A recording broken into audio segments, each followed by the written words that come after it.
Herawati Sagala. Di sini saya akan menjelaskan mengenai siklus akuntansi perusahaan dagang. Siklus akuntansi perusahaan dagang dibagi menjadi 9 bagian. Yang pertama itu ada jurnal umum, buku besar, neraca saldo, jurnal penyesuaian, kertas kerja, laporan keuangan, jurnal penutup, neraca saldo, dan yang terakhir jurnal membalik. Yang pertama itu, apa itu jurnal umum? Jurnal umum adalah sebuah jurnal yang digunakan untuk mencatat berbagai aktivitas transaksi keuangan dari sebuah bisnis atau usaha dalam periode tertentu untuk memudahkan pengelolaan keuangan internal maupun eksternal. Nah, ini ada contoh dari jurnal umum. Yang kedua itu ada buku besar. Buku besar ini merupakan proses pemindah bukuan atau memposting akun-akun yang digunakan yang memiliki kode akun yang sama dan bersumber dari jurnal umum tadi. Nah, ini ada contoh beberapa buku besar. Itu misalnya seperti yang ada di jurnal umum itu ada akun kas, akun piutang, akun perlengkapan, dan akun lain-lainnya. Yang selanjutnya itu ada neraca saldo. Neraca saldo atau trial balance merupakan laporan pembukuan atau transaksi yang mencantumkan saldo di setiap bulan buku besar. Nah, ini adalah contoh neraca saldo. Sebelum kita membuat neraca saldo, kita harus selesai membuat buku besar. Nah, untuk membuat neraca saldo ini, kita melihatnya dari buku besar yang kita buat tadi. Nah, ini ada akun kas, tinggal kita buat di nomor akun kas. Lalu kita melihat dari jumlah akhirnya itu ada di saldo itu 19.529.000, itu ditaruh di debit dengan nominal 19.529. Nah, lalu piutang dagang dengan kode akun 102, nama akun piutang dagang dengan nominal 15.446. Nah, begitu juga dengan ini ada persediaan barang dagang, kita tulis nominalnya. Asuransi dibayar di muka, kita tulis juga nominalnya. Perlengkapan toko, kita tulis nominal akhirnya. Peralatan toko, kita tulis juga nominal akhirnya. Lalu ada akumulasi penyusutan peralatan toko, utang dagang, modal Jeffrey, privim Jeffrey. Nah, lalu jadilah neraca saldo. Ini, akhir dari neraca saldo, total akhir harus sama. Karena kalau tidak sama berarti neraca saldo yang kita buat itu salah. Nah, kita masuk ke dalam jurnal penyesuaian. Jurnal penyesuaian ini merupakan jurnal yang dibuat pada akhir periode untuk menyesuaikan saldo-saldo perkiraan atau akun dalam neraca saldo, sehingga menunjukkan keadaan sebenarnya sebelum penyusunan laporan keuangan. Nah, ini ada contoh ayat jurnal penyesuaian. Setelah kita membuat ayat jurnal penyesuaian, kita lanjut ke kertas kerja. Apa itu kertas kerja?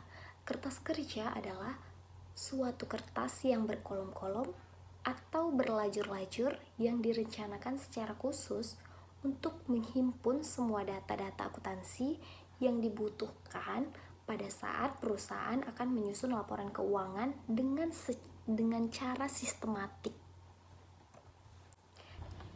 Nah, ini ada contoh kertas kerja. Yang pertama itu ada nomor akun, keterangan atau nama akun, ada neraca saldo, ada jurnal penyesuaian, neraca saldo disesuaikan, laba rugi, dan neraca. Nah, ini ada contoh kertas kerja. Di dalam neraca, tadi kan kita sudah selesai membuat neraca. Nah, kita pindahkan ke dalam akun-akun yang sudah tersedia ada di sini. Nah, begitu juga dengan jurnal penyesuaian, kita tinggal pindahkan, neraca saldo disesuaikan, kita tinggal tambahkan dari neraca saldo ditambah dengan penyesuaian, dapatlah neraca saldo disesuaikan. Nah, untuk mengisi kolom laba rugi ini diisi dengan akun nominal atau kode dengan nomor akun 4, 5, dan 6. Nah, kalau tidak memiliki kode akun atau nomor akun, akun nominal itu apa saja? Nah, yang pertama itu ada pendapatan, beban-beban, pembelian, penjualan, retur, dan potongan penjualan. Nah, itu sudah saya tandai dari nomor akun 4, 5, dan 6, dan nilai yang ada di neraca saldo disesuaikan, kita masukkan ke dalam laba rugi, tapi ingat, akun penjualan, beban-beban, pembelian, penjualan, retur, dan potongan kita masuk. Itu saja yang hanya kita masukkan ke dalam laba rugi. Yang terakhir ada kolom neraca. Itu kolom neraca ini diisi dengan akun real, misalnya seperti harta, hutang, dan modal dengan kode akun 1, 2, dan 3. Nah, setelah kita mengetahui akun-akun real, lalu kita tinggal memindahkan nominal. Nominalnya kita ambil dari neraca saldo disesuaikan. Kita tinggal pindahkan nominalnya, itu misalnya 19.529.000, 15.446.000, 80.855.000, 500.000, 3.460.000, 58.040.000, 13.580.000 di kredit, 10.040.000 di kredit, 143.416.000 di kredit. Nah, begitu juga selanjutnya, ini ada utang di bawah dengan kode akun 202, 203. Itu ada 1 juta dan 2.500.000 di kredit. Nah, setelah kita mengisi kertas kerjanya semuanya, kita total dari jurnal penyesuaian, neraca saldo disesuaikan, laba rugi, dan neraca. Nah, untuk mendapatkan laba bersih, kita harus menotal mengisi selisih dari laba rugi dan neraca. Nah, di sini sudah sama, yaitu Rp17.294.000, dan di neraca juga Rp17.294.000. Jadi laba bersih yang didapat dari perusahaan ini adalah Rp17.294.000. Nah, lanjut lagi kita ke dalam laporan keuangan. Apa itu laporan keuangan? Laporan keuangan merupakan catatan informasi keuangan dari suatu perusahaan pada suatu periode akuntansi. Nah, ini ada contoh laporan laba rugi per 31 Desember 2021. Itu ada pendapatan usaha, penjualannya dengan nominal Rp655.510.000. Retur penjualannya ada Rp13.330.000, dan penjualan bersih itu Rp4.604.000. Dapatlah penjualan bersihnya Rp647.576.000. Nah, harga pokok penjualan persediaan barang dagang awal itu Rp99.120.000, dengan pembelian Rp456.452.000. Beban angkutnya Rp825.000, potongan pembeliannya Rp500.000, retur pembeliannya Rp2 juta. Lalu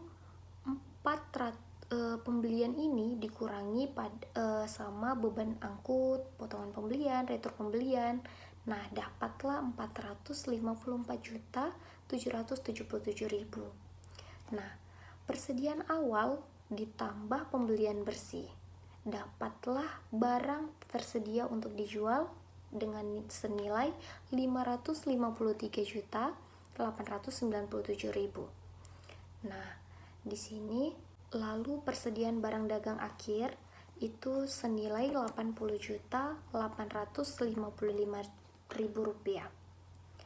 barang tersedia untuk dijual dikurangi dengan persediaan akhir, dapatlah harga pokok penjualan dengan nilai 473.042.000. Lalu penjualan bersih dikurang harga pokok penjualan, itu 647.576.000 dikurangi dengan 473.042.000, dapatlah laba kotornya 174.534.000. Lalu kita masuk ke dalam beban-beban, itu ada beban angkut, penjualan, gaji bagian penjualan, beban iklan, beban penjualan lain-lain, beban gaji kantor, beban sewa, administrasi, asuransi, perlengkapan toko, dan penyusutan peralatan toko. Dapatlah total bebannya 157.240.000. Lalu total beban dikurangi dengan laba kotor. Laba kotornya itu 174.534.000 dikurangi dengan total beban, yaitu 157.240.000. Dapatlah laba bersih sebelum pajak, yaitu dengan nilai 17.294.000. Nah, kita lanjut ke dalam laporan perubahan modal. Yang pertama kita catat itu modal awal atau modal per 1 Desember 2021 dengan nominal Rp143.416.000. Ini kita dapat dari neraca saldo yang kita buat tadi. Dan laba tahun buku 2021 itu Rp17.294.000 yang ada di laba rugi yang tadi kita buat. Total akhir dari laba rugi yang kita buat tadi. Lalu private Jeffrey itu nominalnya 10 juta yang ada di neraca saldo yang kita buat tadi. Nah, ada penambahan modal nih si perusahaan ini dengan nominal 7.294.000. Lalu 143.416.000 ditambah dengan penambahan modal yang dilakukan oleh PD Sayang Kamu, yaitu Rp7.294.000. Lalu modal per 31 Desember 2022 itu nominalnya Rp150.710.000. Nah, kita lanjut ke neraca nih. Di dalam kolom neraca ada aktiva dan pasiva.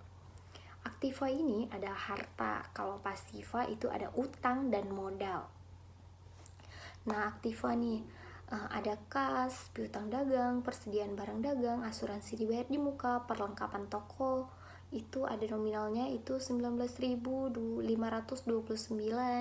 15.446, ada 500, 3.460.